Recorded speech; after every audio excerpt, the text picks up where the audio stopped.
you for having us today.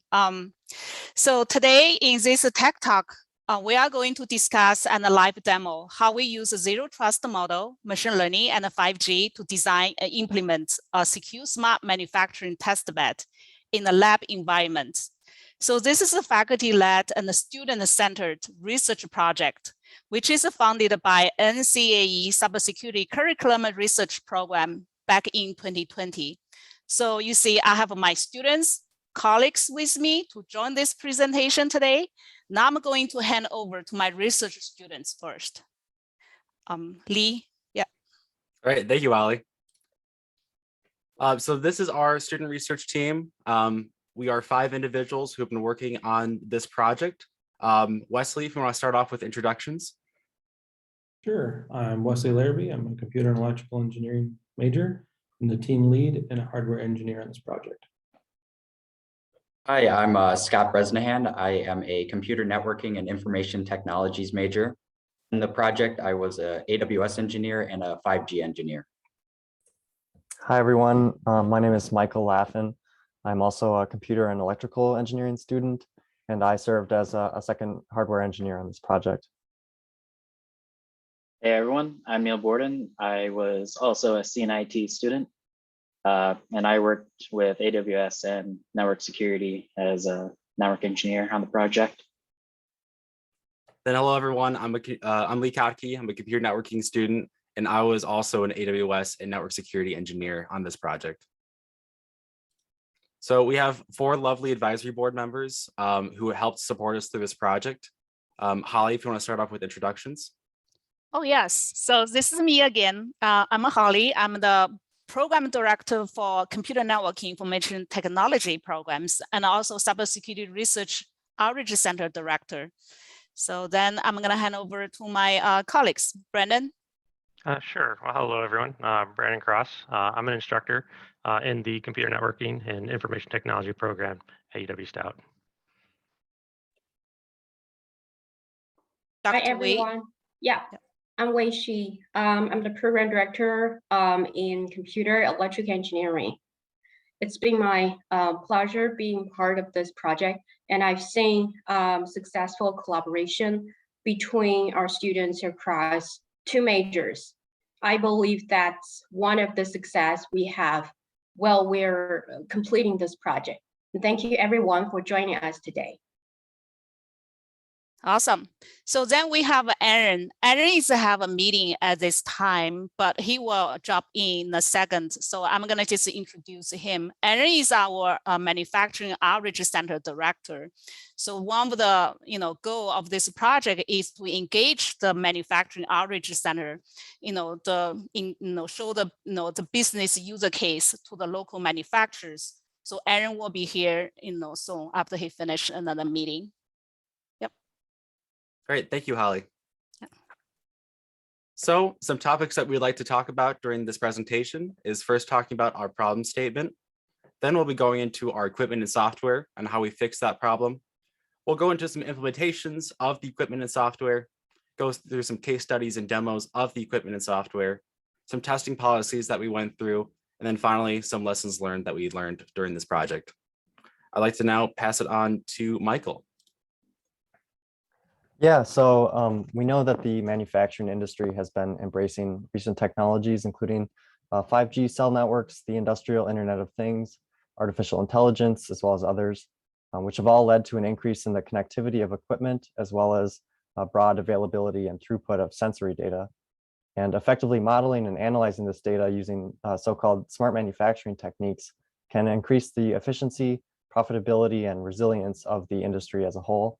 However, this does bring with it a variety of problems and challenges, some of which are very direct, such as in computing and handling multimodal data from lots of different kinds of sensors and equipment, while other challenges are much more indirect, such as the unintentional introduction of security vulnerabilities as a result of this infrastructure expansion.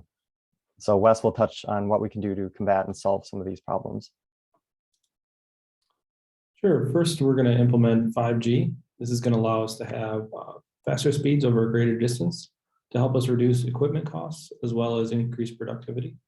Then we'll introduce zero trust. This is an increase in security by inherently not trusting anything before verification. Then edge computing is going to decrease traffic across the network so that we can do most of the computing closer to the devices. And then finally, artificial intelligence is going to increase productivity by taking over repetitive tasks and to help find patterns that are difficult for humans to discover. Nextly, we'll talk about our factory. Thank you, Wes. So right here is a picture of the factory that we have in the lab right now. This is what we've been working on for the past semester and is the majority of our project and the core of our project. Looking at our actual network in a topology, we can see in the top left, we have a AT&T public 5G/4G provider, which will give us our cell service to our public 5G Raspberry Pi, which is on the bottom left. Then we have our Meraki MR56, which is our access point for this project, which will be connecting our AWS Monitron sensors and our Fisher Technic training factory controllers. On the top right, we have a Greengrass server, which serves as our on-premise IoT backup. Below that, we have our long-range WAN Raspberry Pi gateway, which handles all of those devices. And then on the bottom right, we have our private 5G Raspberry Pis, as well as our edge computing Raspberry Pis, which are connected to a camera. I will now pass it on to Scott to talk about the equipment more in depth. Thanks, Lee. Looking at our equipment, we have numerous devices in the factory. So the AWS Monitron is our monitoring system for the factory, and this utilizes machine learning to enable predictive maintenance. The Meraki MX84 is our enterprise router and enterprise security appliance. This is where our firewall resides, which ensures that only authorized entities are able to access our internal infrastructure. Raspberry 5G HAT enables our connection to the public 4 and 5G provider. LoRaWAN, or Low Power Wide Area Raspberry Pi, connects our IoT devices to our AWS infrastructure, allowing us to collect data about the factory at ease.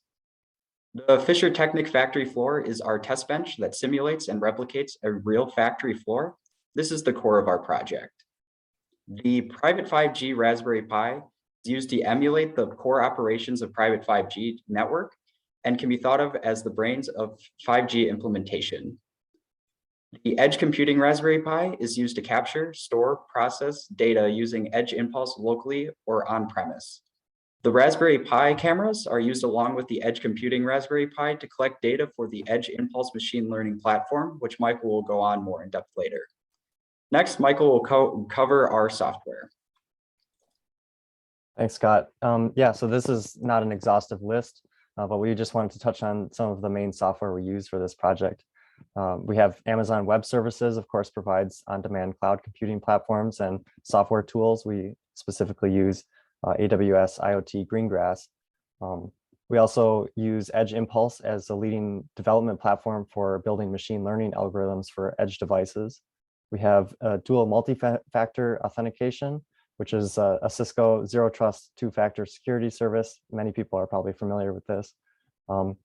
And we use UE Ransom, which is a open source user equipment and radio access network emulator. And Open5GS is also another open source project that lets us emulate the 5G core. So together, those are used for our private 5G implementation. And lastly, we have Cisco Meraki Cloud, which is a service that lets us configure and manage our Meraki network devices through its secure platform. So next, Scott will talk about the main goals of 5G. Thanks, Michael. Looking at 5G technologies, there are three main goals of this next generation of communications. So the first one is enhanced mobile broadband, or EMBB, and the focus is on the target peak and average data rates and capacity and coverage in comparison to prior broadband technologies. Regarding 5G, this is done by providing bandwidths of up to 10 gigabytes per second to the network. Ultra reliable, low latency communications, or URRLC, its main focus is to ensure data has a shorter transmission, to ensure data is efficiently distributed for applications that require real-time communications. The massive machine type communications, or the MMTC, is a category of 5G that supports extreme densities of connections of online devices. In terms of manufacturing, this allows for massive quantities of IoT devices to connect reliably. In a real world application, this is up to 1 million devices per square kilometer, which is roughly 10 times higher than prior 4G LTE technologies. Next, I'll go over some of the benefits of private 5G. So looking at the chart, I covered most of the things, but the one thing I'd like to point out is how 5G is able to deliver these main benefits. And it's through the higher frequency radio bands used to deliver the signals. Given the signals have minimal use, larger capacities can be carried over these bands. Next, Wesley will go over our public 5G design. Thanks, Scott. For our public 5G, we're using a SIM 8200 series 5G hat for Raspberry Pi. This allows us to bridge the gap between our network and a cellular service provider like AT&T or Verizon. The device will send notifications to a support team when an issue arises in the factory. For example, if one of the stations goes down, it'd send text messages, which station is down and how long it's been down. Next, Neil will talk about private 5G. 5G is the successor of 4G, LTE, and the new generation of global wireless standard, enabling multi-gigabyte per second data speed at ultra-low latency, along with the increased reliability and increased network capacity and availability, which allows for millions of IoT devices to be connected all at the same time. Now I'll be handing it back to Wes. We'll go over private 5G versus public. Private 5G offers network isolation. When you set up private 5G, you get your own frequency that is registered to the company, and all your devices can run on that frequency. Local deployment, meaning that wherever you want the infrastructure to be placed is where you're going to have it set up, and then how you want it placed. And then also your data processing can be kept in-house to better ensure the security of your information.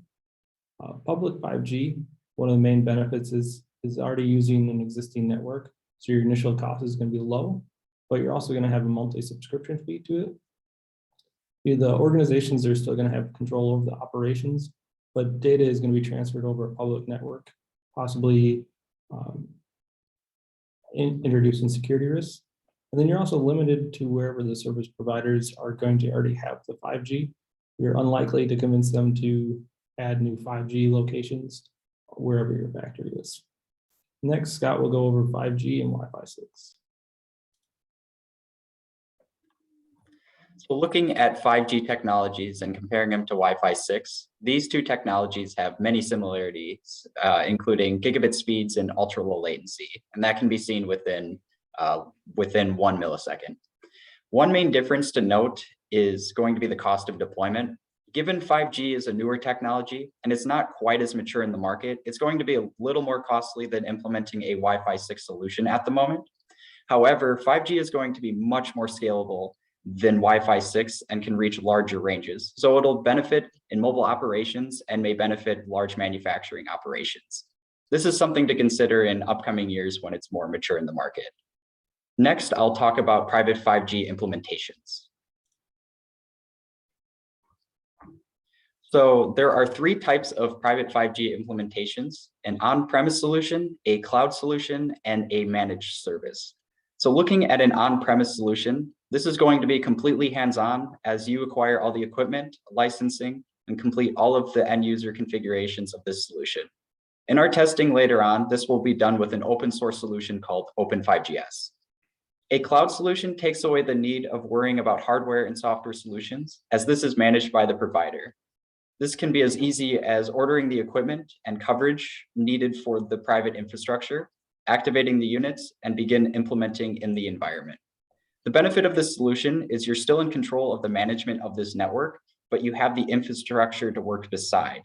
An example of this is AWS, as they are working on a private 5G solution with the main goal of being ease and scalability of these networks. They also tend to offer a more pay-as-you-go type of subscription model, so this can be a cost-saving measure in these implementations. A managed service takes away most of the burden of implementing this technology and outsources the work to a company such as Cisco, as they have a private 5G solution. This will be more costly than the other 2 solutions. However, you'll gain 24/7 support over the network, as with the other two solutions, you're most likely going to be on your own with configurations. Next, I'll be going over the private 5G implementation. So in our environment, I implemented the 5G core through Open5GS, which is an open source solution. The 5G UE and RAM is emulated through UE RAN Sim. The UE is a mobile device, and the RAN can be considered the GNB node, which is essentially the base station. In the diagram, UE will send data to the GNB node. The GNB node is associated with the 5G core, which, as stated, this is going to be the brains of the operation. And the core will forward the traffic to the proper destination after being filtered through our firewall. As long as the data is allowed within our policies, this can then be forwarded to the internet and pass that data wherever needed. Next, Lee will talk about our zero trust design. Thank you, Scott.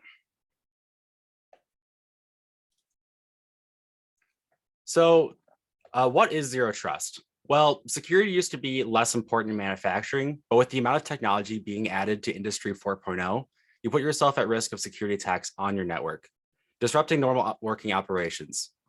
The old model that we used to use was trust, but verify. Now the new model is never trust and always verify.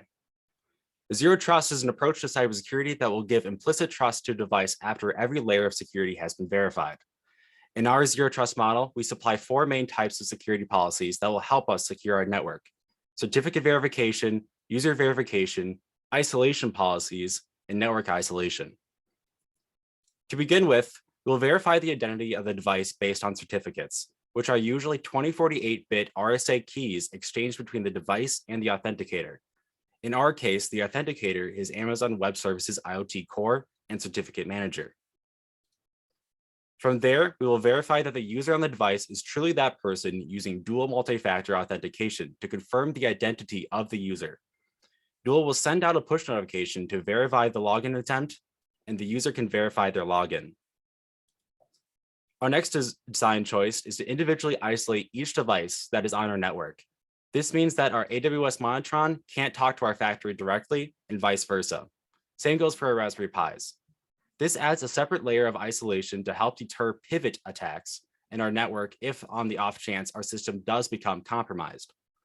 Lastly, our network has all of its outbound traffic going through a site-to-site VPN, connecting our Cisco Meraki MX84 to an Amazon virtual gateway, encrypting all of our traffic on the web and tunneling directly to our AWS IoT Core service. These policies give our network a defensive edge against attacks and offers defense in depth protection through layered security policies that are in play.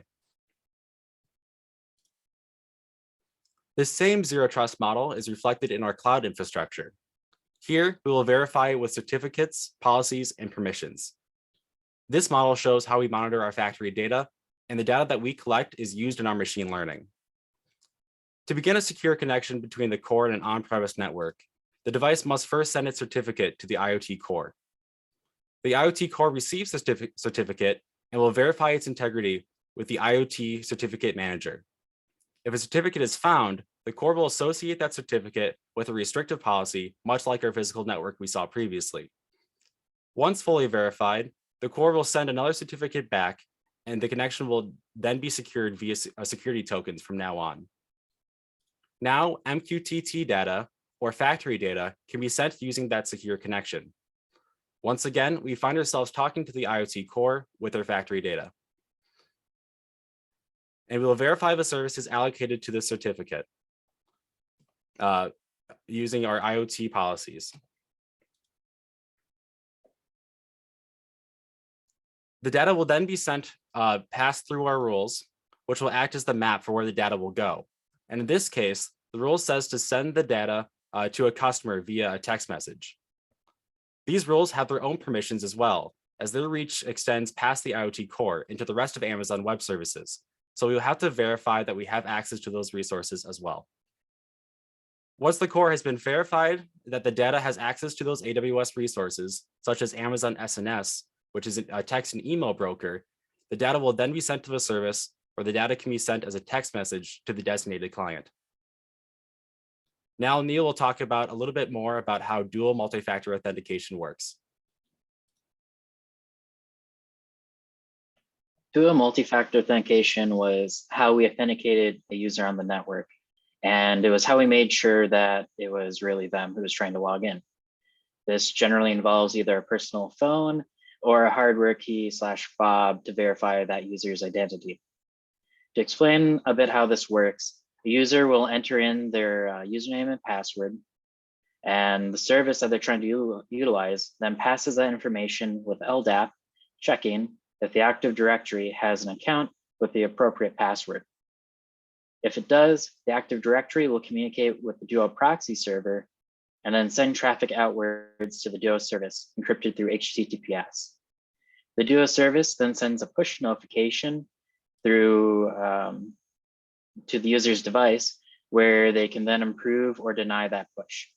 Once Duo receives an approval, it will then allow the access to the service's content. Next, I'll be handing this off to Michael. Thanks, Neil. So this slide is showing the design of our edge computing and machine learning solution, which is intended to be an ultra low cost and low complexity system that we can use to integrate this technology into our Fisher Technic factory. The edge computing device is a Raspberry Pi 4, which is just a low cost single board computer. And we've set it up so that it can train and run a supervised machine learning vision application using the Edge Impulse development platform, which is freely available for personal and commercial use. We also have a low resolution Raspberry Pi camera module, and this all helps us to move some of the more intensive computing processes and data storage closer to our actual data source in the factory. So some more details on this will be covered in our case study 1. Next slide, please. So for these case studies, we're just going to examine several specific applications of smart manufacturing techniques. And of course, the aim of this is to try and generalize these applications so that manufacturers might adopt them into their own infrastructure. So for case study 1, we're investigating quality control using edge machine learning. And quality control is a task that's notoriously difficult to offload to conventional manufacturing techniques, as it generally requires like a high human level of visual understanding. So tasking a machine learning algorithm to identify the correct color and location of a product during processing could be used to automate a traditionally labor-intensive task. And of course, the main aim of an edge system is to filter out unnecessary information so that only the relevant data runs through higher order systems. And as we mentioned earlier, this helps to reduce network traffic and security risks. Next slide, please. For case study 1, we're going to be looking at smart manufacturing techniques for product validation and quality assurance, specifically using edge machine learning. First of all, what actually is edge machine learning? It generally refers to the technique of employing smart devices to process lots of data locally. This processing is made more efficient through machine learning and deep learning algorithms, which consequently can reduce network traffic. This case study is more specifically focused on integrating this with object detection and computer vision, which are technologies that can be used to identify and track products and workpieces in a manufacturing context. Why is this valuable? Well, it can alleviate traditionally labor-intensive tasks that require a human level of visual understanding, such as quality control, and can enhance automation quality, especially within dynamic environments. Our physical test setup shows how this technology can be added on to existing manufacturing infrastructure. We basically have a small camera module facing a processing station where products will be placed. Our deep learning application will then attempt to identify the color and location of the product as a secondary measure of quality assurance. So here's a diagram of our testing setup, which centers around a Raspberry Pi 4 as our edge computing device, and a deep learning model is implemented using the Edge Impulse development platform. The training of this model involves 4 main steps. Firstly, a data set of images was collected and labeled.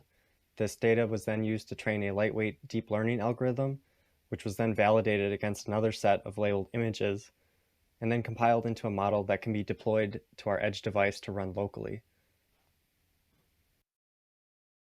A web-based graphical user interface can be used to see an annotated output of the video feed in real time, showing a prediction of the type or color of the product, as well as a confidence score and bounding box to show its location. In this next clip, I am manually placing several products into the processing station while the object detection model is actively running in order to verify the difference in product color as a simulated metric of quality.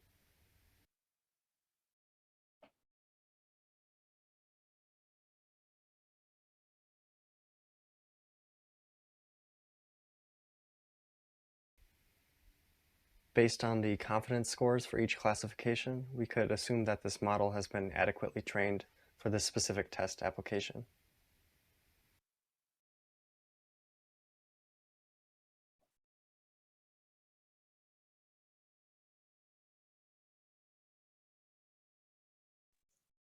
For our next case study, we're going to look at predictive maintenance.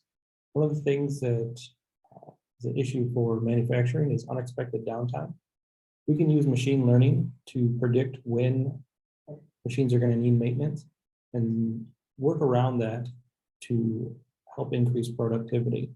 That way we won't have major problems coming up in the factory. This is case study number 2. Predictive maintenance is the concept that given enough data, we can predict when a machine is going to fail. With that, we can schedule the downtime to fix the problem before something breaks. The first step is to gather data from the factory. We're using AWS DynamoDB to store the data. DynamoDB stores the data in a JSON format. We need to convert this into a CSV file for the predictive models. From here, we'll run the data on each model to determine which performs the best. We'll be using linear regression, polynomial regression, support vector regression, decision tree, random forest regression. Next, we split the data into test and train.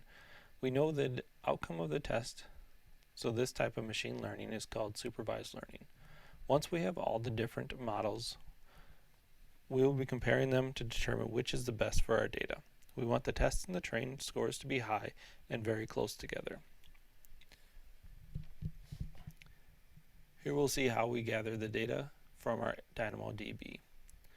We can see that it's stored in a JSON object, and then we want it to store like a table with columns and rows. We need at least 2 columns, but we can have as many columns as we need. Next, we'll look at our predictive model results. You can see that the decision tree gave us a score of 100% on each the train and the test. This is not ideal, as we know we have some variability in our data, so this model will be less favored than the forest train model, which is very close to 100%, but accounts for some of the variability in our data. With all 4 sets of data, the random forest regression model is the one that performs the best. So this is the model that we'll be using against all of our data as we gather more live data from the factory. The Flask and the machine learning libraries run on different environments, so we need to go in between so that we can push data from the Flask website and read data into the machine script. For this, we're going to use a CSV file. As you see here, we have 1 bit of data that we're going to run our script on. Now we're going to run our script that we're using on our website. This is going to give back no information, as everything is going to be in the CSV file. You see here we have over a 90% chance that this piece of machinery is running successfully. To sum up case study 2, using machine learning, we can predict when things are going to fail. So that way we can schedule downtime instead of having unexpected downtime. For case study 3, we're going to use IoT devices to keep track of inventory throughout the entire process, from tracking items in a warehouse to tracking trucks going across the country. With this, we gather enough data, we can use machine learning to predict when items are going to need to be ordered, or we want to ramp up or ramp down production.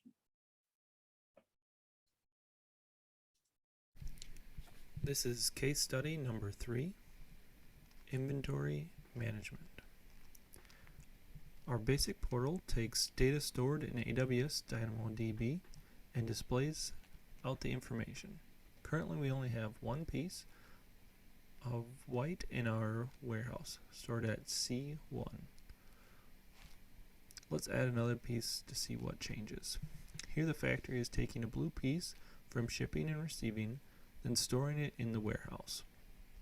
The factory is in constant communication with AWS via MQTT message queuing telemetry transport. This allows us to get real-time updates from the factory. Once enough data about the usage and lead times of a product is stored, we can run predictive analysis on the data to get a better understanding of when we need to order new product or ramp up production. Finally, we'll come back to the website where we can see that one blue piece has been added to the inventory along with its location, B1, in the warehouse.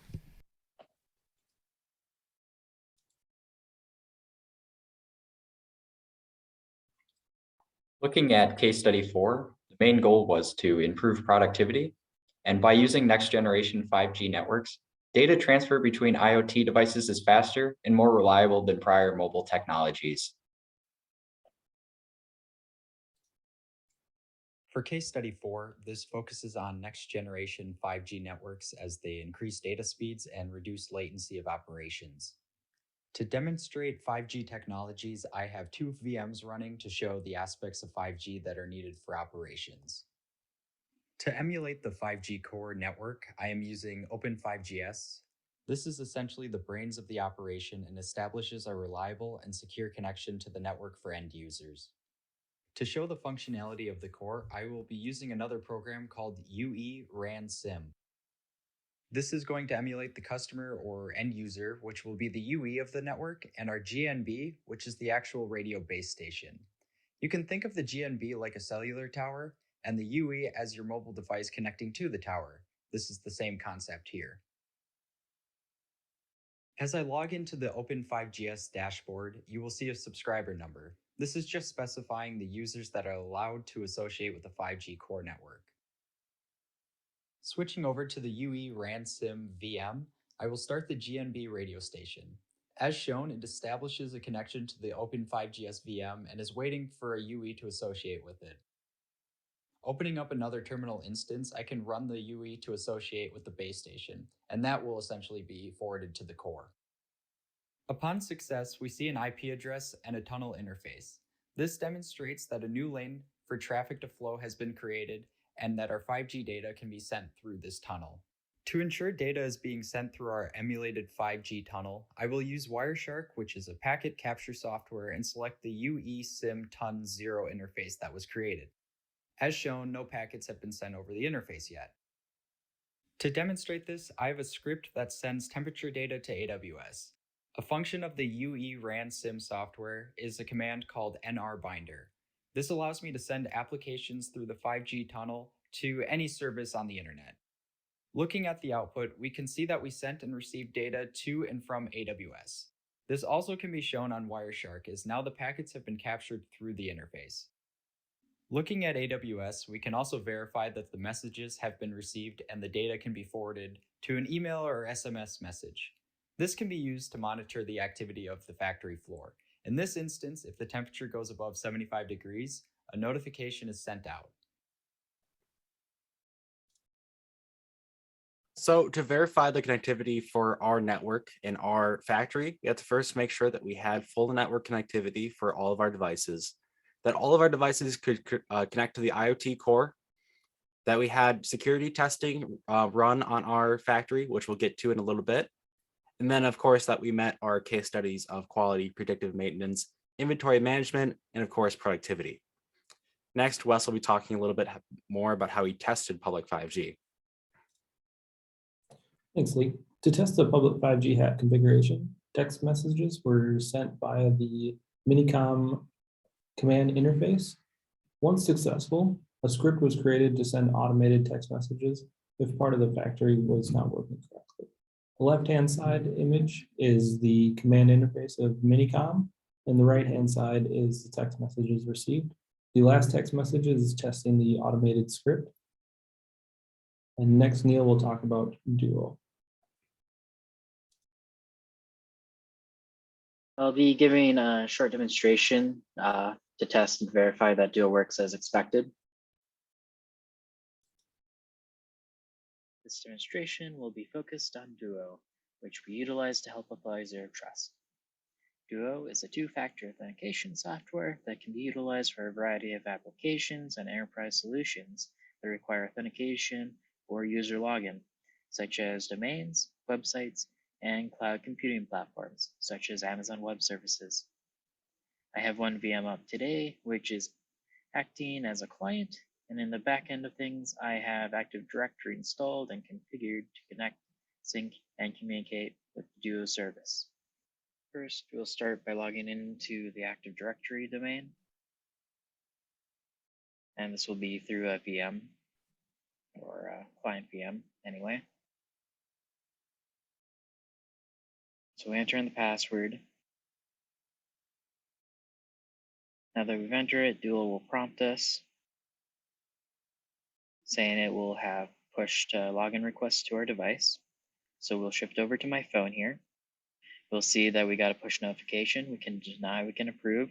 We can click on this notification. It'll bring us into the app, and Duo by default will stop any and all other applications from utilizing it. We see our push got found, and now we're logged into the Windows device.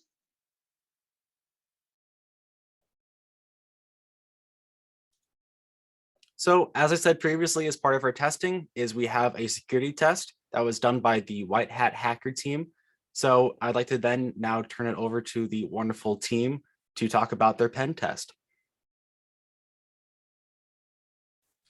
Hi, I'm Matt. I was one of the first people on the White Hat hacker team. And if you'd like to go to the next slide, I was also working on hardware and firmware vulnerabilities, as well as I'm Chris Caravella. I worked on wireless network and cloud vulnerabilities as a pen tester. I'm Andrew Hansen. I was the OpenVAS, Nmap, and Metasploit engineer.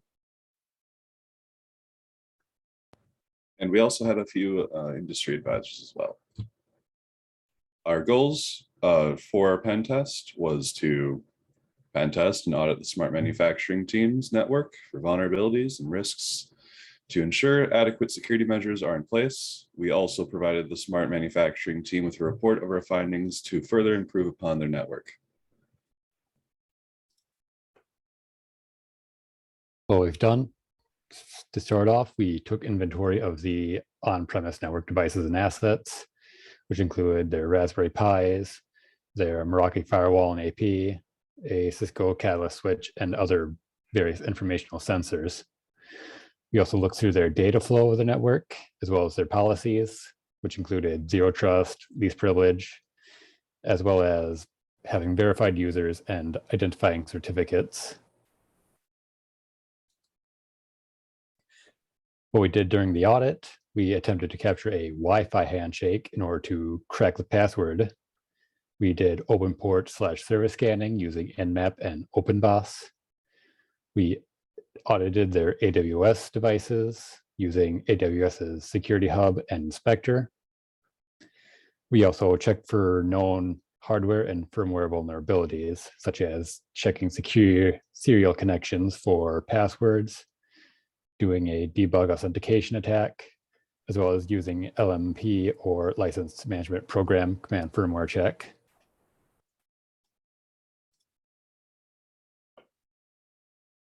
For the OpenVAS and Nmap scans, starting with the Nmap scan, from an external connection outside the network, the Nmap scan was unable to glean anything of the internal network. When given an internal connection, the Nmap scan was able to find devices, but only those on the same VLAN. Any services found on those devices that we were able to connect to had password protection.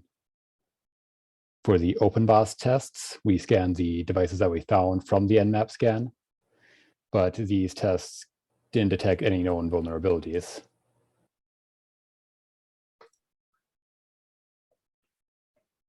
So on the next slide is a demo of Airmon NG suite running through the Raspberry Pi to capture a 4-way handshake on the Wi-Fi connection. Here, I will demonstrate Wi-Fi cracking using a Raspberry Pi. The first step will be to establish connection to the Raspberry Pi from the Kali Linux VM. The Pi has a mini USB wireless adapter that will be used for monitoring wireless LANs. Next, we check the status of the adapter to see that it is in managed mode. To switch the adapter to monitor mode, we have to first kill other processes that might interfere with Airmon NG. Here I'm confirming the interface has switched to monitor mode.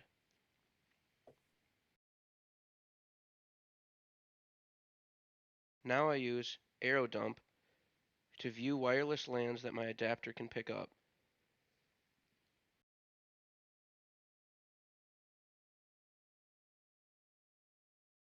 The two we are interested in are the smart manufacturing connections.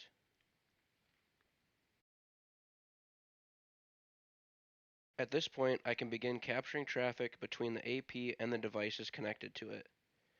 The goal is to capture a 4-way handshake that occurs when a device is authenticating with an AP.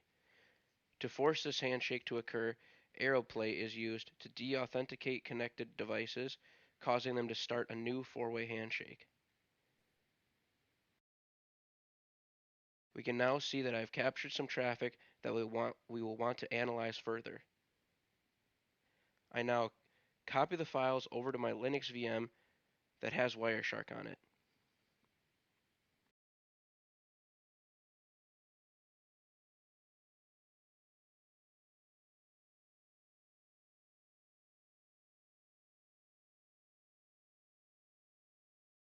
Here we filter for the 4-way handshake and look at message 3. Then we can go to authentication, and at the bottom we could see the hashed password.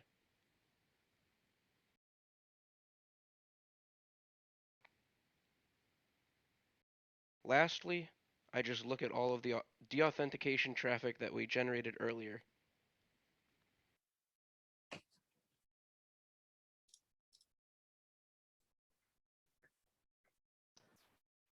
So AWS Security Hub and AWS Inspector are the internal auditing tools we use to evaluate best practices and network reachability.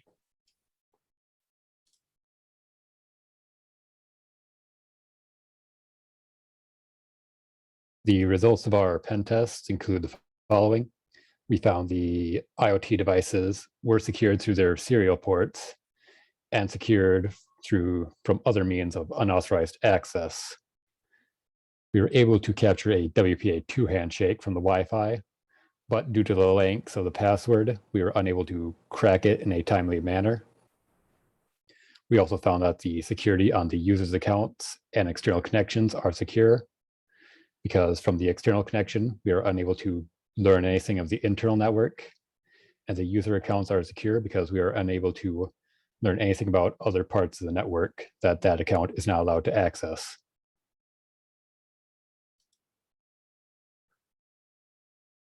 AWS Security Hub is a service provided by Amazon that gives us a view of the security state of an AWS environment.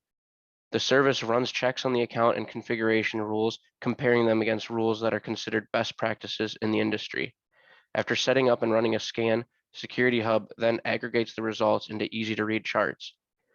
Of the failed compliance standards, only 3 were of critical severity, those being automated security services not being utilized, server-side encryption not enabled, and hardware multi-factor authentication should be enabled for the root user. Amazon Inspector is an automated assessment security service that helps improve compliance of the applications in AWS. Inspector performs an assessment on the network accessibility of the target EC2 instances, checking for vulnerabilities and possible security threats. The Inspector results only showed that 1 low severity risk was detected. And then overall for our recommendations, we just recommend that they swap over to WPA3 for their Wi-Fi security. And if that is not possible, also regularly changing the Wi-Fi password. Also, enabling multi-factor authentication and automatic security services along with server-side encryption on AWS. So this was a research project overall. And of course, there was tons of lessons that we learned through this project. So Wes, if you want to start us off. Sure thing. The major thing that I learned was working in a multidisciplinary group and how that can be better used to solve more complex problems. And then this is the first time I ever was able to lead a project, and there was a lot of learning, a large learning curve on how to manage people in the group. Right, so I'm Lee, and this project really opened my eyes to the world of smart manufacturing and industrial IoT devices. And it really got me interested into smart manufacturing to a point where I'm actually now hired as a network security engineer for smart manufacturing, thanks to this project. So I learned tons during this project, and I have this project to thank for that. Neil here. Some of the biggest things I thought that I learned throughout this project and through this entire process was just how security and applications really interoperate together, and how they affect each other and how they operate. And that also includes just how encompassing and how important like 5G and IoT technologies are going to be. And really most of these technologies are and going to be in the future. Scott here. Throughout the project, I learned a lot about 5G technologies, as this is something that wasn't necessarily covered in the regular curriculum of our schooling, and the process needed to actually implement these technologies. I also learned a lot about zero trust and applying this to AWS configurations. This taught me to be more diverse in my work and will benefit me greatly as I move forward as a supply chain engineering professional. This is Michael. Most of my efforts were focused on learning and using the Edge Impulse development platform and API. So of course I learned lots about machine learning algorithms and their application in manufacturing and edge computing. And also, like Wes, coming from an outside electrical and computer engineering background, I learned lots about general network and security design, and I had a lot of fun working on an interdisciplinary team.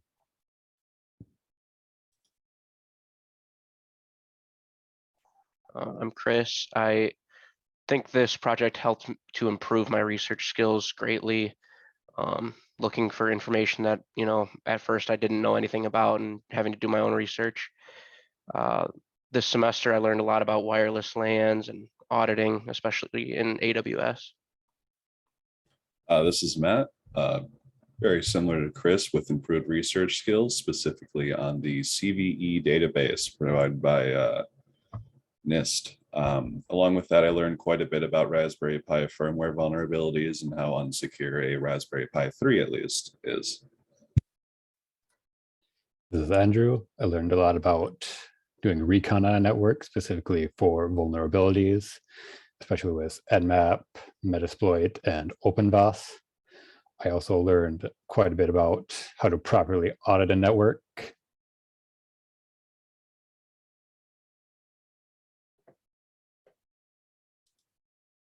And that concludes the presentation aspect of our presentation, or the presentation portion of our presentation. We'd like to thank our sponsors, of course, the Department of Defense and the National Centers of Academic Excellence, and of course, UW-Stout and all of our faculty and advisors. We couldn't have done it without them. And it was, once again, thank you so much for allowing us to have this presentation and have this project. At this point, we'd like to open it up to any questions that anyone in the chat would like to talk or ask.